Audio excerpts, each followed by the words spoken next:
नमस्कार, मैं हूं संजय शर्मा। आप देख रहे हैं 4 PM न्यूज नेटवर्क। मुझे लगता है भारतीय जनता पार्टी जिस राज्य में सबसे मजबूत स्थिति समझ रही थी, उत्तर प्रदेश, वहां पे कई सारे राह में रोड़े आके खड़े हो गए हैं। बीजेपी परेशान है कि उत्तर प्रदेश में ये जो सीन बन रहा है लगातार कई सीटों पर, उसे सोचा नहीं था। प्रधानमंत्री जी ने होली के ठीक पहले वाली रात को ये सीटों की घोषणा कर दी। मैंने मजाक-मजाक में ट्वीट किया कि प्रधानमंत्री जी, होली वाली रात, 1 रात पहले आपने इतनी लंबी-लंबी घोषणाएँ कर दी कि मैं इतना पुता हुआ था, हाथ देख ही रहे होंगे आप, मेरे सब रंग में लगे हैं। इतने ज़्यादा हम लोग होली खेल चुके थे पूरे ऑफ़िस के लोग कि हमने कहा इतनी बड़ी-बड़ी ब्रेकिंग खबरें हैं और हम बात नहीं कर पा रहे हैं, पूरा कूद रहे हैं। तो होली की से 1 रात पहले की जगह आप 1-2 दिन पहले कर देते तो हम लोग अच्छी चर्चा कर लेते। देखिए, वो आदत है सरप्राइज़ देने की। लोग जिससे कहें कि देखिए, प्रधानमंत्री जी होली पे भी इतना काम करते हैं, बीजेपी होली पे भी इतना काम करती है। ये प्लानिंग करती है बीजेपी कि ये मैसेज दे के हम त्योहारों पे भी इतना काम करते हैं, हम संडे को भी इतना काम करते हैं। फिर गोदी मीडिया उसको दिखाता है कि देखिए, हम जब छुट्टी मना रहे थे, तब प्रधानमंत्री जी काम कर रहे थे। इस तरह की बातें करते हैं। तो खैर वो लिस्ट आई सामने और उसमें बड़ा चर्चित नाम था वरुण गांधी का, वो नाम कट गया और माँ को सुल्तानपुर से टिकट दे दिया गया। वरुण गांधी को टिकट मिलेगा नहीं मिलेगा, इसकी चर्चा पहले भी चल रही थी, क्योंकि वरुण गांधी के जिस तरह के तेवर चल रहे थे, चाहे किसान आंदोलन की बात हो, बेरोजगारी की बात हो, वो लगातार सवाल कर रहे थे, सवाल उठाते थे वो कि ये तो गलत हो रहा है, ये पॉलिसी गलत है, पुरानी पेंशन बहाल होनी चाहिए। इस तरह के जो देश में सामने समस्याएं हैं, उनके लिए वो ज्वलंत मुद्दे उठाते रहते थे। कभी वो आर्टिकल लिखते थे, किताब लिखते थे, ट्वीट करते थे। लेकिन वो ये भूल गए कि अटल बिहारी वाजपेयी वाली भारतीय जनता पार्टी नहीं है। और ना कोई नेहरू जैसा कोई बड़े उदार दिल का कोई नेता है कि जो अटल बिहारी वाजपेयी नेहरू के खिलाफ बोलते थे और नेहरू ने आके उनकी पीठ थपथपाई कि तुम एक दिन देश के प्रधानमंत्री बनोगे, बहुत अच्छा बोलते हो। तो ये जो विपक्ष के लिए भी प्यार देने वाली बात थी, वो अब नहीं है। वो अटल जी की बीजेपी नहीं है। निंदक नीर राखिए आंगन कुटी छवाए, ये भाला भाव भी अब भारतीय जनता पार्टी के अंदर नहीं है। मोदी जी सिर्फ अकेले नेता हैं और बाकी सब उनके खामोश दर्शक हैं। जितने सांसद हैं, मोदी जी बोलते हैं, सारे सांसद दर्शकों की तरह सुनते हैं। अब इतनी बढ़िया अकलमंदी का काम किया कि बेटे का काट दिया, माँ को टिकट दे दिया। अब माँ 8-9 बार की सांसद। और ये मान लिया कि अब वही कहानी है ना कि अगर गाय को संभालना हो तो बछड़े को काबू में कर लो, या बछड़े को काबू में करना हो तो फिर माँ को संभालना शुरू कर दो। तो ये वाला फार्मूला है कि भाई बछड़ा बिकेगा कहाँ, माँ तो हमारे साथ है। देखिए, मुझे लगता है मनोवैज्ञानिक, जो अगर आप मेरी जगह हों या आप जितने दर्शक हों, हम सब अपने संतानों के प्रति बड़े जागरूक रहते हैं, बहुत प्यार करते हैं, अपने बच्चों को बहुत दुलार के साथ रखते हैं। तो मुझे नहीं लगता था कि भाई इतनी 8-9 बार की सांसद को ये स्वीकार होगा कि वो संसद में चली जाए और बेटा, इतना छोटा बेटा था, वो 3-4 महीने का था जब उसके पिता का देहांत हो गया। और इतने बड़े खानदान से गांधी परिवार की बहू थी। संजय गांधी का जलवा हुआ करता था। एक फोटो वायरल हुआ था कि संजय गांधी के जूते एनडी तिवारी मुख्यमंत्री थे उठा रहे थे। ये जलवा था, मतलब उनके संजय गांधी के फोन पे मुख्यमंत्री बदल दिया जा करते थे। तो मेनका गांधी के लिए सिर्फ एक सांसद बन के रह जाना कोई बहुत बड़ी बात नहीं है। वो सांसद तो कहीं से भी बन सकती थी। सुल्तानपुर में मैंने आज कुछ लोगों से बात करी और सुल्तानपुर से फीडबैक आया कि मेनका गांधी शायद ये टिकट वापस कर सकती हैं, बगावत कर सकती हैं कि अगर मेरे बेटे को टिकट नहीं दिया गया तो मैं भी चुनाव नहीं लड़ूंगी। बात भी सही है। बेटा बाहर बैठा रहे, माँ संसद में चली जाए, तो ये माँ बेटे के रिश्ते, क्योंकि भारत वो है जहाँ पे ऐसी तमाम कहानियां हैं भारत की संस्कृति की कि माँ ने बच्चों की रक्षा के लिए अपनी कुर्बानी दे दी। कहा भी जाता है कि माँ खुद गीले में सो जाती है, बेटे को सूखे में सुलाती है। तो मोदी जी को लगता है कि भाई माँ को टिकट दे दिया, बेटे की कुर्बानी कर दी तो माँ संतुष्ट हो जाएगी। यही गलती करती है बीजेपी या मोदी जी। एक्चुअल में यहाँ पे शायद परिवार वाली बात जो बार-बार आती है सामने, वो बात आ जाती होगी। सेंटिमेंट्स नहीं है, संवेदनाएँ नहीं है। आप सोचो ना, कोई बेटे बेटे को आपके घर के बाहर निकाल दे। गर्मी हो रही हो, खूब कड़कड़ाती गर्मी हो रही है, कड़कड़ाती ठंड पड़ रही हो। बेटे को घर के बाहर निकाल दो, माँ से कहे आप अंदर आके एयर कंडीशन में बैठ जाइए या हीटर में बैठ जाइए। कोई माँ स्वीकार कर लेगी? बेटे को पार्लियामेंट में घुसने मत दो और माँ से कह दो कि आके पार्लियामेंट में बैठ जाए। तो सूत्र बता रहे हैं, चर्चाएँ हैं कि मेनका गांधी बगावत कर सकती है। और मेनका गांधी की बगावत से पीलीभीत तो सुल्तानपुर, कम से कम 2 सीट ऐसी हैं जहां भारतीय जनता पार्टी का पूरा गणित बिगड़ जाएगा। यही नहीं, लगातार तस्वीरें वायरल हो रही हैं कि जिसने किसानों की आवाज़ उठाई, जिसने किसानों के दर्द पे बोला, उस वरुण गांधी का टिकट काट दिया गया और जिसने किसानों पे गाड़ी चढ़ा दी, जिसके बेटे ने गाड़ी चढ़ा दी, उस टेनी को टिकट दे दिया गया। किसानों के अंदर गुस्सा है, बेरोजगारों के अंदर गुस्सा है कि जो वरुण गांधी हमारी बात कहते थे, हमारे लिए साथ खड़े होते थे, हमारी बात कहने के लिए वरुण गांधी का टिकट कट गया। तो नौजवानों में गुस्सा है, किसानों में गुस्सा है, पुरानी पेंशन की बात करने वाले लोगों में गुस्सा है कि हमारी बात करते थे वरुण गांधी, इसलिए वरुण गांधी की बलि ले ली गई। तो ये गुस्सा उत्तर प्रदेश की कई सीटों पर असर डाल सकता है। तो मैंने सोचा कि वरुण गांधी के किसी बहुत निकट व्यक्ति से बात करूं, जो पिछले कई महीनों से लगातार वरुण गांधी के संपर्क में रहे हों, वरुण गांधी की राजनीति को जानते हो। तो एक नाम ऐसा है, पुष्पेंद्र सिंह। वैसे तो किसान नेता है, लेकिन बहुत पढ़े लिखे किसान नेता है। उनके लेख देश दुनिया के तमाम बड़े बड़े अखबारों में छपते हैं और वरुण गांधी की राजनीति को समझने के लिए पुष्पेंद्र जी से ज़्यादा बेहतर कोई इंसान नहीं था। तो मैंने पुष्पेंद्र जी से अनुरोध किया कि मेरे साथ कुछ देर चर्चा करें, हम लोग बात कर समझने की कोशिश करेंगे वरुण गांधी और मेनका गांधी का प्लान क्या है, कहाँ तक ये बगावत जा सकती है। चलते हैं पुष्पेंद्र जी के पास और समझने की कोशिश करते हैं कि वरुण गांधी के बाद क्या मेनका गांधी बगावत करेंगे। चलिए चलते हैं। 4 PM न्यूज नेटवर्क में आपका स्वागत है पुष्पेंद्र जी। एक पढ़े लिखे किसान नेता हैं आप और आपके दुनिया में तमाम बड़े बड़े अखबारों में आपके लेख छपते रहते हैं। मेरे ख्याल से आपका बौद्धिक स्तर बहुत ऊंचा है, इसीलिए आप वरुण गांधी के दोस्त हैं, क्योंकि वरुण गांधी भी काफ़ी पढ़ने लिखने में आगे रहते हैं। उनके भी लेख आपकी तरह बड़े बड़े अंग्रेजी अखबारों में छपते रहते हैं। तो वरुण के भी अंग्रेजी अखबारों के लेख में पढ़ता रहता था, आपके भी लेख पढ़ता रहता था और आप वरुण जी के बहुत करीबी लोगों में माने जाते थे। क्या आपको उम्मीद थी कि वरुण गांधी का टिकट काटा जा सकता है?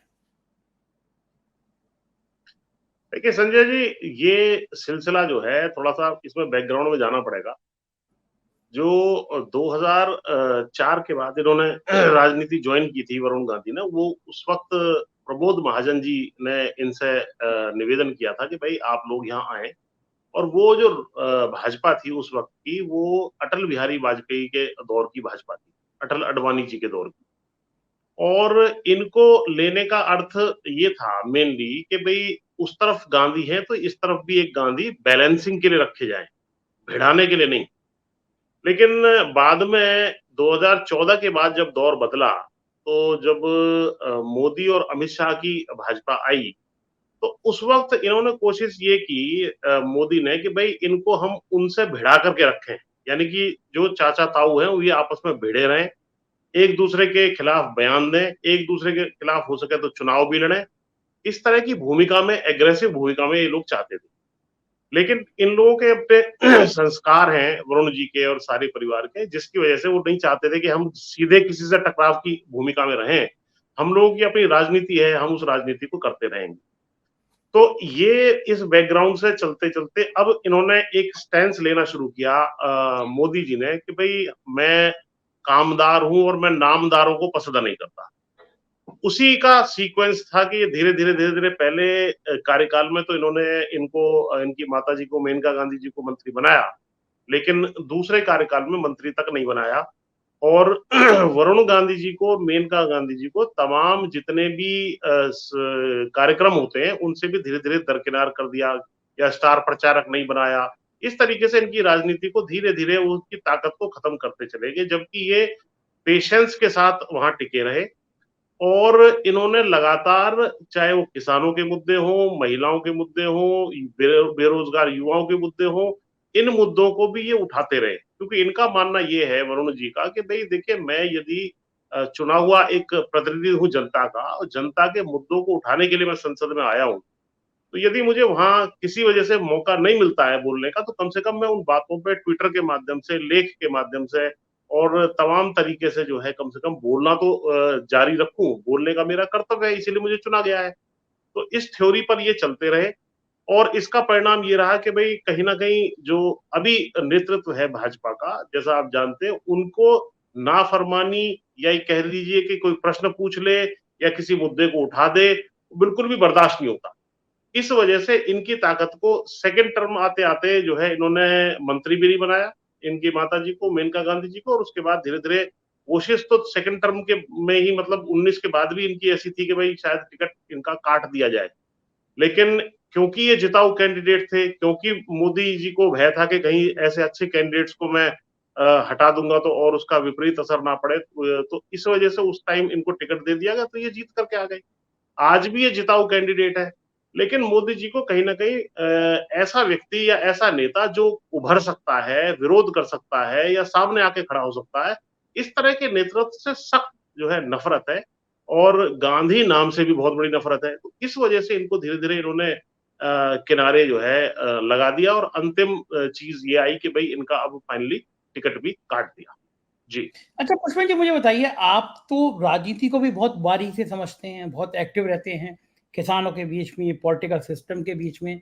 तो कभी आपने वरुण गांधी को ये समझाने की कोशिश नहीं करी कि मोदी जी के खिलाफ बोलने की हिम्मत गडकरी में नहीं है, राजनाथ सिंह में नहीं है, योगी आदित्यनाथ में नहीं है? तो तुम अगर ऐसे मुद्दे, ये सब लोग जो मैं नाम बता रहा हूँ, ये सब खून का घूंट पी के रह जाते हैं। कम अपमान हुआ गडकरी का, कम अपमान हुआ राजनाथ सिंह का, योगी आदित्यनाथ का, लेकिन कोई रिएक्ट नहीं किया, किसी नीति पर बोले नहीं वो। लेकिन अगर वरुण गांधी एक कदम आगे बढ़ के वो बेरोजगारों की बात कर रहे हैं, वो किसानों के आंदोलन में किसानों की बात कर रहे हैं, तो आपने कभी समझाने की कोशिश नहीं करी कि ये मोदी की भारतीय जनता पार्टी है, यहाँ पर ऐसी बातों का कोई मतलब नहीं है, कोई अर्थ नहीं है, कोई स्वीकार्यता है ही नहीं। मोदी जी के विरोध का मतलब या तो आप हमारे साथ हो या हमारे विरोधी हो। तो कभी आपने समझाने की कोशिश करी उनको, ये गाँव गाँव उल्टा पड़ जाएगा? नहीं संजय जी, देखिए मेरा स्वभाव भी जो है वास्तव में मुद्दे उठाने का है, और मैं तो ये चाहता था शुरू से कि ये एग्रेसिवली ही मुद्दे उठाएं, और मुद्दे इन्होंने एग्रेसिवली उठाए भी, और बहुत सारे मुद्दों पे हमने बैठ करके सलाह मशवरा भी आपस में किया, और उन मुद्दों को उसी रूप में आगे इन्होंने रखने का काम किया। और मुझे ये अंदेशा था कि ये कभी भी इनको बर्दाश्त नहीं करेंगे, इस नेतृत्व को, उभरते हुए नेतृत्व को, तो इसलिए जो है इनको कुछ ना कुछ ठोस कदम उठाने चाहिए, और वो इन्होंने नहीं उठाए समय समय से, ये मुझे अफ़सोस है। यदि समय से वो कदम उठा लेते, तो ये कहीं न कहीं और बड़ी अच्छी पोज़ीशन में आ जाते, और आज की तारीख में देखिए अमित शाह और मोदी कोई बहुत ज़्यादा जो है बहादुर किस्म के व्यक्ति नहीं है। इनकी साइकोलॉजी समझिए। अगर इनके सामने व्यक्ति खड़ा हो जाता है, जैसे किसान यहाँ आकर के डेरा जमा के बैठ गए थे, तो ये विथड्रॉ कर जाते हैं। तो इस तरीके से यदि मजबूती से खड़े होते, तो इनकी ताकत भी बढ़ती, और कहीं न कहीं ये डरते कि इनका टिकट काट देंगे तो ये और 10-20 सीटों पे तुम्हें नुकसान पहुँचा सकते हैं।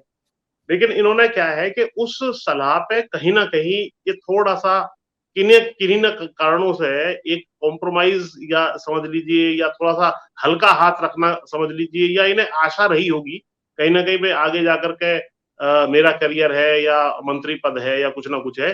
अदरवाइज़ मुद्दे इन्होंने खूब उठाए, इसमें कोई शक की बात नहीं है। लेकिन इसको यदि ये और एग्रेसिवली उठा देते, तो और भी बहुत बड़ी चीज़ें बन सकती थी। जैसे कि किसान आंदोलन है, किसान आंदोलन जब यहाँ 13 महीना का चल रहा था, तो मेरा तो सुझाव था कि आज आप इस्तीफा दे दीजिए, आप बाहर आइए।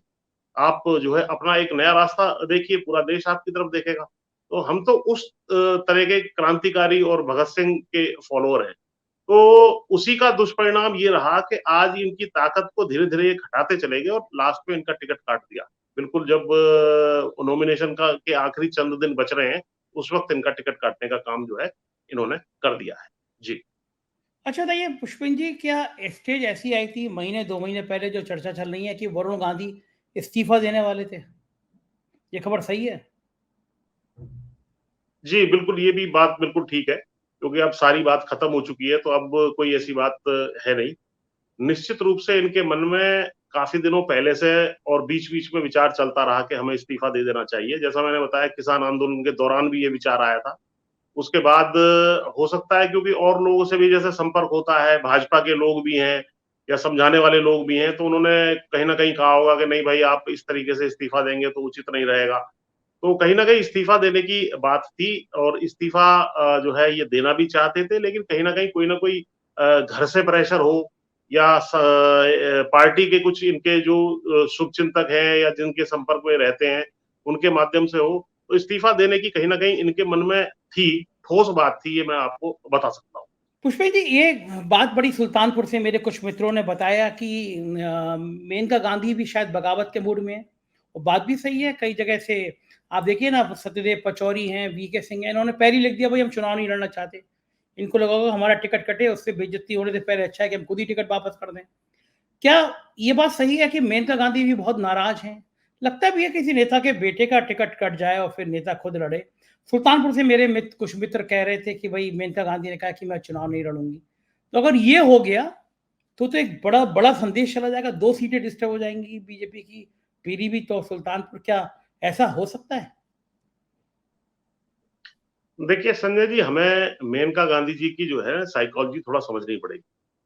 उन्होंने बहुत यंग एज में एक बहुत बड़ी जो है पावर जो है अपने आंखों के सामने देखी है। उन्होंने देखा है कि किस तरीके से प्रधानमंत्री का और सब कार्य होता है, कैसे देश को चलाया जाता है। तो पावर की भूख उनके अंदर होगी, ऐसा कुछ नहीं है। और आज मोदी और अमित शाह जी की उतनी पावर नहीं है जिस वक्त उस टाइम जो है संजय गांधी जी की पावर हुआ करती थी। और उनको ये भी कहीं ना कहीं लगता है कि जिन जिन टेलीफोन पर हम लोग मुख्यमंत्री बना दिया करते थे और प्रधानमंत्री बना करते थे, एमपी और एमएलए की तो कहीं कोई औकात ही नहीं है। वो आज हमारी स्थिति ऐसी हो गई है कि साहब हमें एक एक टिकट के लिए मोहताज किया जा रहा है एक किस्म से। तो एक गुस्सा तो उनके मन में निश्चित रूप से है। अब इन्होंने क्या गेम खेला है जो गांव में कहते हैं कि भाई गाय को बांध लो तो बछड़ा कहां जाएगा। तो इन्होंने कहा भाई हम सुल्तानपुर से मेनका गांधी को टिकट दे देते हैं और इसका रिएक्शन देखते हैं ये क्या करते हैं। लेकिन ये अपनी माँ का बड़ा सम्मान करते हैं। आज ये चाहें तो बड़ा विद्रोह कर सकते हैं और उसका बहुत बड़ा दुष्परिणाम भी जो है झेलना पड़ सकता है राजनीतिक रूप से भाजपा को। लेकिन माँ की वजह से या माँ के आदेश के तहत या माँ इनका क्या रिएक्शन करेंगी, उस हिसाब से ये अपना अगला कदम बढ़ाते हुए जो मुझे दिख रहे हैं। और माता जी के अंदर भी जो मेनका गांधी है उनके अंदर भी निश्चित रूप से निराशा और गुस्सा इस बात का अवश्य होगा। हालांकि मेरी डायरेक्टली उनसे कोई बातचीत नहीं होती है, लेकिन निश्चित रूप से जो इनकी बातों से मुझे समझ में आता है। और अगर वो टिकट लौटा दें या कोई ऐसी बात आ जाए तो इसमें बहुत आश्चर्यचकित होने की बात नहीं है। और निश्चित रूप से एक जो है थप्पड़ के रूप में भी ये होगा कि भाई ठीक है तुमने दे दिया, लेकिन हम तुम्हारे टिकट के मोहताज नहीं है। चाहे हम चुनाव लड़े या ना लड़े, सांसद से बड़ा हमारा कद है। हम तो सांसद और मुख्यमंत्री टेलीफोन पे बना दिया करते थे कि तुम हटिए और तुम बन जाओ। तो आज ऐसी कोई स्थिति नहीं है कि तुम्हारे हम सांसद के। और आज की तारीख में भी आप देखें तो मेनका गांधी जी वास्तव में 8-9 बार की सांसद सबसे वरिष्ठ है। तो 8 बार का सांसद हो या 9 बार का, 10 बार का, रहता तो क्या पूर्व सांसद ही है। तो इससे क्या फर्क पड़ता है कि वो एक बार चुनाव ना भी लड़े। उनका अपना एक बॉडी ऑफ वर्क है जो उन्होंने जानवरों के लिए काम किया है, वो इस देश में कभी किसी ने नहीं किया। तो मुझे नहीं लगता कि जो है ये इन चीजों से वो डरने वाली है। हो सकता है कि इस कदम को भी वो उठा ले। जी। देखिए, बड़ी आपने कायदे की बात करी कि वरुण गांधी माँ का सम्मान करते हैं, इसलिए वो शांत हैं। लेकिन अगर हम मनोविज्ञान को समझें, तो मेनका गांधी के भी वो इकलौते बेटे हैं। मेनका गांधी ने युवावस्था में अपना पति खो दिया। वो पति की आपको याद होगा कि एक फ़ोटो वायरल हुई थी कि एक मुख्यमंत्री संजय गांधी की चप्पल उठा रहा है। आप बिल्कुल सही कह रहे हैं। वो तस्वीर ने पूरे दुनिया में, देश में तहलका मचाया था। संजय गांधी का जो रुतबा था, वो प्रधानमंत्री से कम नहीं था। तो उनकी वो विधवा थी, मतलब वो उन्होंने शान-ओ-शौकत देश को, संजय गांधी को चलाते हुए देखा है। और वरुण बहुत छोटे थे शायद, जहाँ तक मुझे याद है 2 या 3 साल के। एक ही बेटा। माँ, कहा जाता है कि माँ खुद गीले में सोती है, बेटे को सूखे में सुलाती है। बेटे का टिकट कट जाए और माँ सांसद बन के संसद में चली जाए, इस देश की माँ का ये इतिहास कभी रहा नहीं है। यहाँ पन्ना धाय जैसी माँ हैं, हुई हैं इस देश में, जिन्होंने अपनी सेवा के लिए अपने बेटे की कुर्बानी दे दी। माँ का एक बहुत ऊंचा स्थान है। और एक ऐसा योग्य बेटा हो जिसके लेख पूरी दुनिया में छप रहे हों, जिसको रिकॉग्निशन मिल रही हो, वो पार्लियामेंट में ना जाए, माँ चली जाए। मेनका गांधी क्या इतनी स्वार्थी हो सकती हैं, लगती हैं आपको? नहीं, बिल्कुल ऐसी स्वार्थी नहीं है वो। बल्कि अभी ये एक्चुअली मोदी जी का फेंका हुआ दाव है कि भाई मैंने इसका काट दिया और आपको दे दिया। लिस्ट में तो उन्होंने नाम डाल दिया। अब ऐसी बात तो कहीं आई नहीं है कि भाई इन्होंने कहा था ठीक है भाई मुझे दे दो और इनका काट दो। ये इन्होंने तो दोनों के ही टिकट चाहे थे, लेकिन दोनों में से एक का टिकट काट करके एक को लिस्ट में डाला है। एक तरफा काम ये उन्होंने किया है। अब दूसरी उनकी सहमति बनेगी नहीं बनेगी, रिएक्शन क्या होगा, निश्चित रूप से ये बहुत बड़ा प्रश्न खड़ा हुआ है कि कहीं ना कहीं वो इस बात पर विचार कर सकती हैं कि भाई मुझे इस पर मतलब बेटे को नहीं लड़ा रहे तो मुझे भी नहीं लड़ना चाहिए। और मैं आपको बता दूं, आज की तारीख में यदि दोनों माँ बेटा टीएमसी में चले जाएं तो बंगाल की किसी भी सीट से जाकर के ये सांसद बन सकते हैं। ठीक है। आज की तारीख में ये आम आदमी पार्टी में चले जाएं, नई दिल्ली से मान लो वरुण गांधी टिकट भर दें और कुरुक्षेत्र सीट भी गठबंधन में है, वहां से मेनका गांधी जी, क्योंकि वहां पंजाबी और तमाम वोट भी है, वहां से भर दें, तब भी ये संसद पहुंच जाएंगे। तो संसद पहुंचना इनके लिए कोई बहुत बड़ा असंभव नहीं है काम, जिसके लिए कोई बहुत बड़ा एहसान मोदी जी इनके ऊपर कर रहे हैं। लेकिन इन्होंने जो है ना, मोदी जी ने भी अपनी, जैसे होली के ऊपर जिस व्यक्ति के ऊपर इतनी मुसीबत सन 1980 में 3 महीने के थे, जब इनके पिताजी जो है दुर्घटना में चले गए थे, और उसके 3 बाद महीने। किस तरीके का इन्होंने संघर्ष देखा है, वो सारी चीजें सामने है। होली के दिन आप टिकट काट रहे हैं, वो भी एक जिताऊ कैंडिडेट का, और उसने भी कभी आपके खिलाफ कोई गाली गलौच नहीं की, कोई अपमानजनक शब्द आपके लिए इस्तेमाल नहीं किए, कोई अपने डिग्निटी से नीचे कोई बात नहीं की। उन्होंने केवल एक कुछ चिट्ठियां लिखी हैं कि साहब जो है इनकी किसानों की बात सुनी जाए, या ये जो है बेरोजगार युवा जो है ये सड़क पर दर दर की ठोकरें ना खाएं, या ये संविदा कर्मचारियों के विषय में। तो भाई चुना क्यों गया था? किस किस्म की राजनीति मोदी जी कर रहे हैं? या मोदी जी चाहते हैं कि जो है फिर तो कमल ही बिठा दो वहां, व्यक्तियों को सबको हटा करके, और जिसके जितने जीत के आए कमल वहां बिठा दो, एक ही व्यक्ति बोलेगा और एक ही व्यक्ति करेगा। तो ये व्यक्ति इसीलिए चुने जाते हैं ताकि वो अपने क्षेत्र की आवाज उठाएं, मुद्दे उठाएं। यदि वो मुद्दे नहीं उठा सकते तो कहीं ना कहीं उनकी राजनीति का कोई करने का कोई अर्थ नहीं है। और इनको नाम की आवश्यकता नहीं है कि साहब मैं सांसद बन जाऊंगा तो मेरी पेंशन आ जाएगी, या मेरा नाम चमक जाएगा, या लोगों को मेरा नाम पता चल जाएगा। अरे भैया, नाम और पैसा और रुतबा और शोहरत सब चीज ये देख चुके हैं, पावर ये देख चुके हैं, और इतनी बड़ी पावर देख चुके हैं जिसकी कल्पना भी कभी मोदी और अमित शाह नहीं कर सकते। तो उसके बाद भी आप इतनी छोटी हरकतें कर रहे हैं, तो सम्मान की बात होती है। चलो ठीक है भाई, नया लड़का है, इसने कुछ मुद्दे उठाए, शाबाश। अगर अटल बिहारी वाजपेयी जी होते तो वो बुला करके शाबाशी देते। जैसे अटल बिहारी वाजपेयी स्वयं नेहरू जी के खिलाफ पार्लियामेंट में बोलते थे, तो नेहरू जी बड़ा दिल दिखा के कहते थे भाई एक दिन ये व्यक्ति प्रधानमंत्री बनेगा। तो ये एक ट्रेडिशन हमारे यहाँ था कि अगर किसी ने विरोध में चिट्ठी लिखी, उसको बुलाया जाता है कि भाई आपने ये लिखा है, इसका क्या सोल्यूशन आपके मन में है, हम इसको करते हैं। तो ये जो छोटी और संकुचित मानसिकता से जो है मोदी जी ने राजनीति की है, ये इतिहास में इनका कोई स्वर्णिम अक्षरों में नाम नहीं लिखा जाएगा। इनका नाम लिखा जाएगा कि उभरते हुए टैलेंट को खत्म करना, अपने विरोधियों को कुचलना, किसानों को कुचलना। और किसानों को आज एक वो वीडियो, वो मैसेज सारे सोशल मीडिया पर जो है वायरल हो रहा है कि वरुण गांधी जिसने किसानों की आवाज उठाई उसका टिकट काट दिया जाता है, और टेनी जिसके लड़के ने किसानों को अपनी जीप के नीचे कुचला, उसका पहली लिस्ट में टिकट कर दिया जाता है। और मुझे ये भी बताया जा रहा है कि कुछ दिनों बाद शायद हो सकता है कि ये जो ब्रजभूषण शरद सिंह है इसका भी टिकट कर दिया जाए। तो इस तरह की राजनीति, हल्की राजनीति आप जो कर रहे हैं, ये कोई देश देख रहा है कि आपके लिए ठीक नहीं है, ना भाजपा के लिए ठीक है, ना आरएसएस के लिए ठीक है। और ये जो संस्कारी बनते हैं, अरे होली के दिन आप ऐसे पवित्र दिन पर टिकट काट रहे हैं, बिना किसी कारण के काट रहे हैं, जिताऊ कैंडिडेट का काट रहे हैं जिनको लोग ढूंढते फिरते हैं। तो ये ठीक काम नहीं, इस देश में नहीं हो रहा। हल्का काम इन्होंने मोदी जी ने किया है। जी तो एक बात है पुष्पन जी, आप कह रहे हैं कि जरूरत क्या है, कमल बैठा दो, वो व्यक्ति बोलता रहेगा, बाकी सुनते रहेंगे। तो 10 सालों में आपको लगता नहीं कमल ही बैठे हुए हैं? 10 सालों में एक ही व्यक्ति बोल रहा है, किसी की हैसियत है कि उसे सवाल कर ले? आपको लगता नहीं यही हो रहा है 10 सालों से? बिल्कुल, आपने वही ठीक कहा कि लोग केवल अपनी सत्ता को बचाने के लिए, अपनी कुर्सी को बचाने के लिए, मंत्री पद के लालच में कि हमारा टिकट अगली बार ना कट जाए, इसलिए बोल नहीं रहे हैं। मैं तो बड़ा आश्चर्य में हूं कि आदमी का जमीर इतना ज्यादा मर जा रहा है।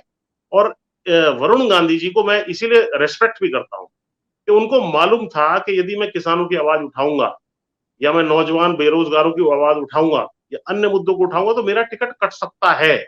और ये हमें भी मालूम था कि भाई इस रास्ते पे, बस इनसे गलती ये हुई है कि समय पर अगर ये वास्तव में वहां इस्तीफा देकर के निकल लेते, झंडा बुलंद कर देते, तो आज की तारीख में देश को एक वास्तविक विपक्ष की आवश्यकता है, वो नेतृत्व की आवश्यकता है। वो नेतृत्व ये पूरे देश को दे सकते थे। अब भी मुझे आशा है आगे जाकर के, हो सकता है ये चुनाव लड़े ना लड़े, वो भविष्य के गर्भ में क्या ये करेंगे, लेकिन देश को एक नेतृत्व को की आवश्यकता है। वरुण गांधी उस नेतृत्व को निश्चित रूप से दे सकते थे, लेकिन फिलहाल एक जो है असमंजस की स्थिति बनी हुई। अब देखना है क्या होता है अगले कुछ दिनों में। जी अच्छा, क्या वरुण गांधी पीलीभीत से, उन्होंने कहा जा रहा है कि नामांकन पत्र उन्होंने खरीदवाए, तो क्या वरुण गांधी पीलीभीत से निर्दलीय चुनाव लड़ सकते हैं, किसी अन्य पार्टी से चुनाव लड़ सकते हैं। देखिए, ये बात बिल्कुल ठीक है कि उन्होंने पर्चे लिए थे और पर्चे जो जैसे लिए हैं, पर्चे यदि वो फाइल करते हैं, तो मुझे आशा ये है कि इंडिया गठबंधन तत्काल उन्हें अपना जॉइंट कैंडिडेट घोषित कर देगा। भाई आप साइकिल के चुनाव पे ना लड़ाएं या कांग्रेस कहे कि साहब कांग्रेस के पास तो वो खैर सीट है नहीं, या कांग्रेस किसी और सीट से भी यदि ना भी लड़ाना चाहे, हालांकि मुझे ये भी आशा है एक कि कहीं ना कहीं खून खून को पुकारेगा।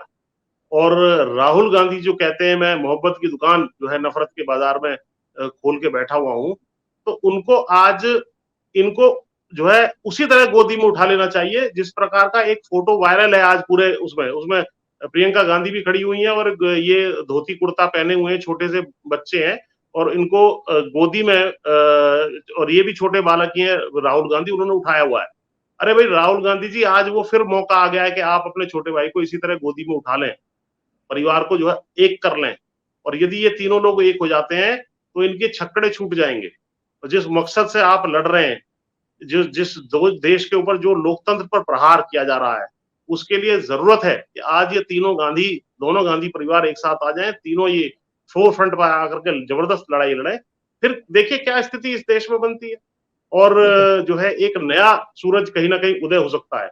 इसके अलावा जैसे मैंने बताया कि टीएमसी के माध्यम से या किसी और माध्यम से भी संसद पहुंच सकते हैं, कोई इन्हें आसानी से राज्यसभा भी दे देगा।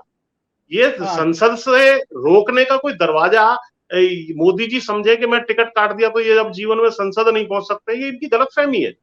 अरे भाई आप कब कब तक यहाँ प्रधानमंत्री बने रहोगे? जैसी स्थिति आ रही है हो सकता है इसी बार आप हट जाओ और ये कहीं ना कहीं से पहुंच जाएंगे। ये मान लो चुनाव ना भी लड़े, लेकिन कल को राज्यसभा इनको दे दी जा सकती है। इनकी इतनी काबिलियत है, इनका इतना जो है इफेक्ट है। तो ये छोटी सोच की वजह से जो ये काम किए गए, ये मोदी जी को शोभा नहीं देते। जी देखो ठीक है, एक आखिरी सवाल, क्या आपको नहीं लगता संघ और भाजपा को गांधी नाम से ही परेशानी है? ये बिल्कुल बात ठीक कही आपने कि उनको ये लगता है कि जब तक गांधी नाम हमारे विरोध में खड़ा हुआ है, हमारा जो हिंदुत्व का एजेंडा है या सांप्रदायिकवाद का एजेंडा है या और तमाम हमारे जो है मनुवाद वाले एजेंडे हैं या समाज को अपने काबू में करने के एजेंडे हैं या एक हिटलरशाही यहाँ पर स्थापित करने का, लोकतंत्र को समाप्त करने का जो एजेंडा है, ये तमाम एजेंडे हमारे फेल हो जाएंगे यदि गांधी सामने खड़ा हुआ है।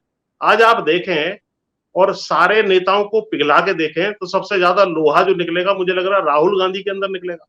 बाकी सब तो सरेंडर हो चुके हैं कहीं ना कहीं फाइलों से, लेकिन एक व्यक्ति है जबरदस्त तरीके से बोल रहा है और वो बाहर रह के बोल रहे हैं। और ये वरुण गांधी जी भाजपा के अंदर रह करके इन्होंने बोला, चाहे इन्होंने एग्रेसिवली उतना ना बोला हो, लेकिन लिखने में, पढ़ने में, बयानों में तो इन्होंने भी कोई कसर नहीं छोड़ी। हाँ, सभ्यता के दायरे में रह करके बात इन्होंने कही।